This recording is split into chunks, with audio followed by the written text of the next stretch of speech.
Olá,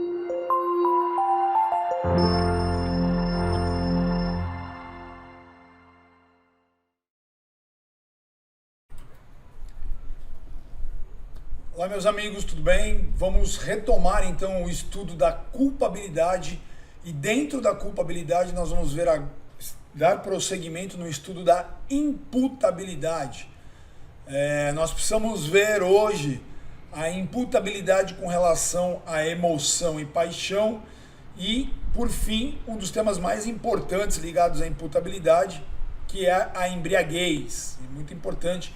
Claro, na aula anterior nós vimos a questão da doença mental ou do desenvolvimento mental incompleto ou retardado e da maioridade penal com relação à idade, né? Imputabilidade relacionada à idade. Então, hoje nós vamos ver mais esses dois elementos, que é emoção e paixão e embriaguez relacionadas à imputabilidade, tá? Então, deixa eu passar aqui para lousa, né? Aí a lousa para vocês e vamos então seguir aí o estudo. Nós vimos já, como eu disse, a anomalia psíquica, né? Que é a doença mental, desenvolvimento mental incompleto ou retardado, e vimos aí a idade, né? A questão da idade, né? A imputabilidade relacionada à idade. Então hoje nós precisamos ver emoção ou paixão e embriaguez. Então vamos começar por esta primeira parte, emoção ou paixão. A previsão está no artigo 28, né? Olha lá, o primeiro inciso que diz o seguinte: não excluem a imputabilidade penal. Aí vem a emoção ou a paixão. Então, nós precisamos entender isso e existe algumas nuances aí, algumas nuances na lei. Então, vamos acompanhar aí, vamos entender o conceito, né? Do que é para o direito penal, para a doutrina penal, a emoção e a paixão.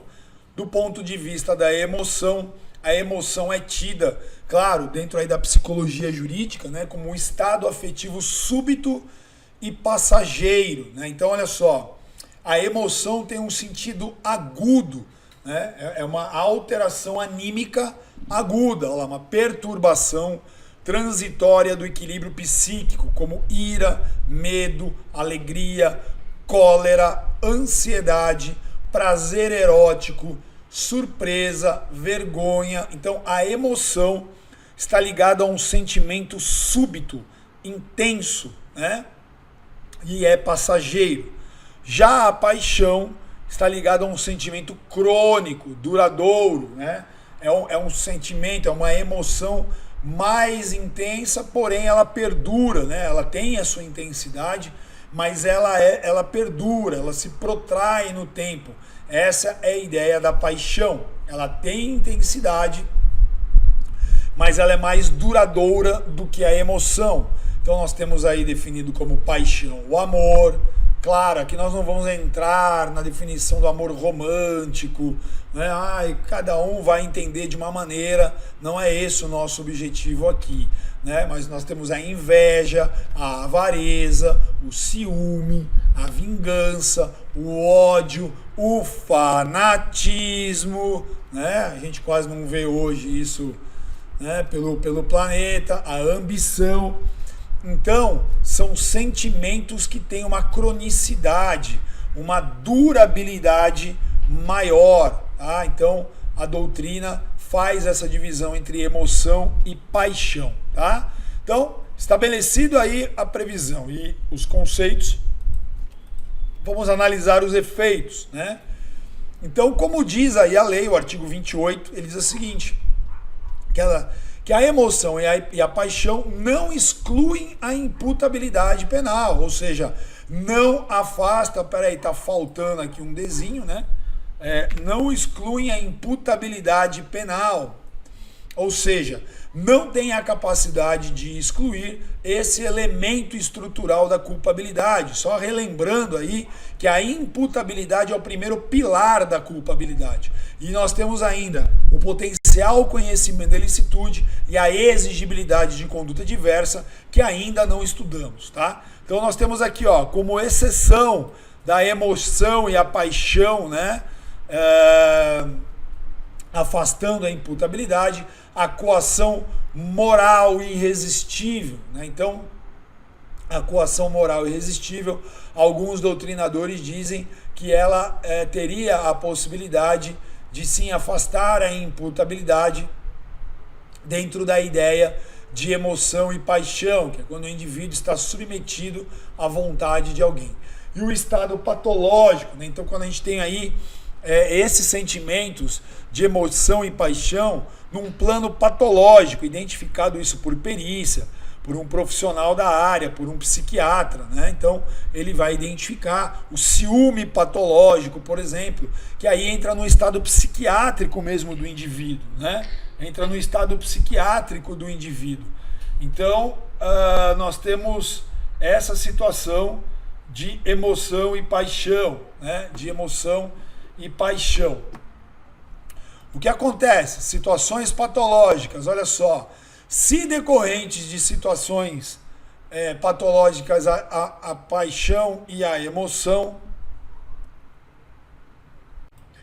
nesse caso, a gente vai aplicar então o artigo 26 caput, né, que fala da doença mental, do desenvolvimento mental incompleto ou retardado, ou seja, afastando a imputabilidade, ou o parágrafo único, que é aquele que fala da semi-imputabilidade. Tá? Então, uma vez que a situação de paixão e emoção seja detectada como uma patologia, né, como uma variação de patologia mental, uma psicose, né, que seja configurada como uma enfermidade mental, e isso é possível, segundo a medicina legal, vai incidir, então, o artigo 26, afastando a culpabilidade, né, afastar a imputabilidade e, por consequência, a culpabilidade, né, sendo esse indivíduo considerado inimputável pela enfermidade mental ou semi-imputável. Tá? Então,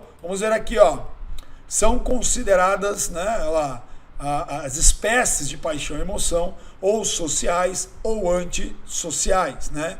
Então, a emoção aqui, o que nós temos? A emoção considerada astênica e estênica.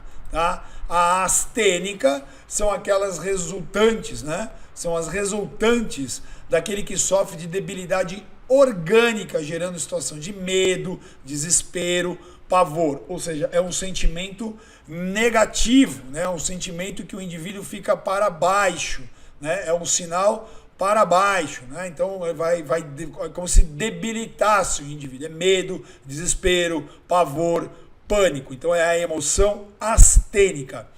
E de outro lado nós temos a emoção estênica, que são aquelas decorrentes da pessoa que é vigorosa, né? Ou seja, cólera, irritação, destempero. É o indivíduo mercurial. Tá ok? Alguém conhece alguém assim? Né? O indivíduo mercurial que reage com intensidade. Né? Então, o astênico é aquela emoção que coloca o indivíduo, vamos dizer, para baixo, medo, pânico e tal. E estênica é cólera, irritação, destempero, é o indivíduo reativo.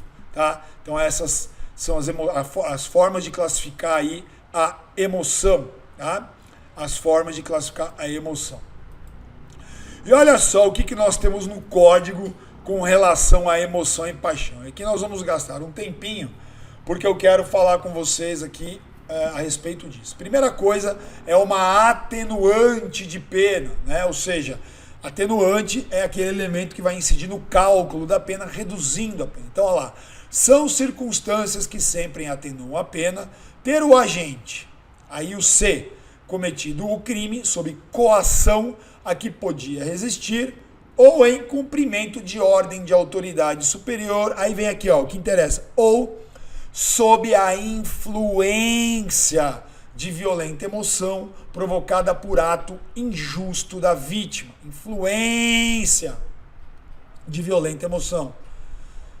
Tá? Então, eu só vou falar do artigo 121, parágrafo primeiro, para a gente comparar essa história. O artigo 121, ele traz o chamado homicídio privilegiado, né? Se o agente comete o crime impelido por motivo de relevante valor social ou moral, ou sob o domínio da violenta emoção, logo em seguida a injusta provocação da vítima, o juiz pode reduzir a pena de 1/6 a 2/3. Vem para mim aqui. Doutores, é o seguinte, vamos imaginar, vamos fazer a distinção entre influência da emoção, da violenta emoção, e domínio. Quando a atenuante fala em influência, é como se fosse uma neblina, né? A influência, ela retira a sua visão plena. Você continua enxergando, mas de maneira ofuscada pela neblina, né? Quem já teve a oportunidade de enfrentar uma neblina aí na Serra de Santos, sabe muito bem do que eu estou falando. Ou então, numa estrada de terra, quando levanta poeira, você enxerga mais ou menos ali, né? Mais ou menos o que está pela frente ali. Então, isso é influência da violenta emoção. Agora, quando o artigo 121, que é o do homicídio, né, o homicídio privilegiado, ele fala em domínio da violenta emoção, o domínio cega, né? Então o indivíduo, ele fica completamente assim, ele perde o controle em razão da violenta emoção, tá? Então, quando a gente fala sobre o domínio, a gente tem que entender uma cegueira completa. Ele não enxerga mais nada. Quando a gente fala em influência, é como se fosse uma neblina. É como se ele enfrentasse ali uma dificuldade de visualizar, mas ele ainda mantém algum controle, alguma visualização. É por isso que a influência é uma atenuante de pena, né? E quando a gente fala no artigo 121, parágrafo 1º, a gente está falando em causa de redução de pena, né? A pena pode sofrer uma redução aqui de 1/6 a 2/3. Quando a gente fala em influência, né, que é uma atenuante, normalmente é 1/6 de pena que vai atenuar. A causa de diminuição prevista no artigo 121, parágrafo 1º, domínio, né, ela vai possibilitar a redução de até 1/3. Então imagine, para vocês terem uma ideia, o que é o domínio da violenta emoção. Imagine um pai que chegando à casa depois do trabalho, quando ele ingressa na casa, ele encontra a filha sendo atacada por um indivíduo ali, arrancando as roupas dela para iniciar o ato de estupro, né? A penetração pênis-vagina. Esse pai, obviamente, vai ser dominado por uma emoção tão violenta que ele pode partir para cima desse indivíduo e, sem nenhum controle emocional, espancar esse indivíduo até a morte para salvar a sua filha. Então, este caso é um caso no qual é reconhecida aí a causa. Ele vai responder pelo homicídio, né? Por que ele responde? Porque a lei diz que emoção e paixão não afastam o crime, né? Só se forem patológicas. No caso não é, ele é um indivíduo são que simplesmente vai presenciar um ato de agressão contra a filha, a esposa, enfim, a neta, enfim, né?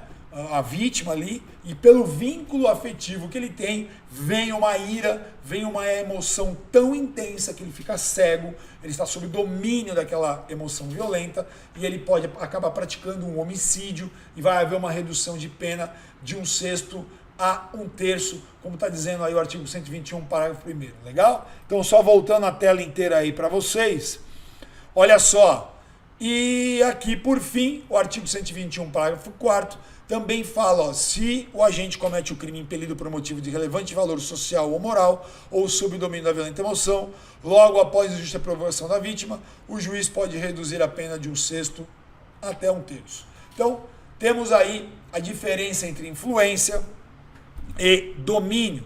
Só vou tomar uma água aqui.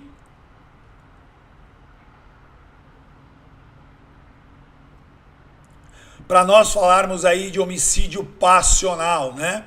Então, o Código Penal não admite, né? Não há essa possibilidade aí prevista no Código Penal a respeito do chamado homicídio passional, a não ser, como eu estou dizendo, que essa situação seja eventualmente considerada como um distúrbio, né? Como uma patologia. Aí, nesse caso, sim, seria possível reconhecer aí a passionalidade, mas só quando por perícia médica fica constatado que aquela emoção ela redunda num estado patológico, tá? Como nós já vimos aí. Legal? Belezura? Então, doutores, olha, Nós estamos batendo aqui próximo dos 20 minutos, até para uma divisão da matéria ficar coerente. Eu vou interromper aqui e a gente volta no próximo bloco. Legal? Até já!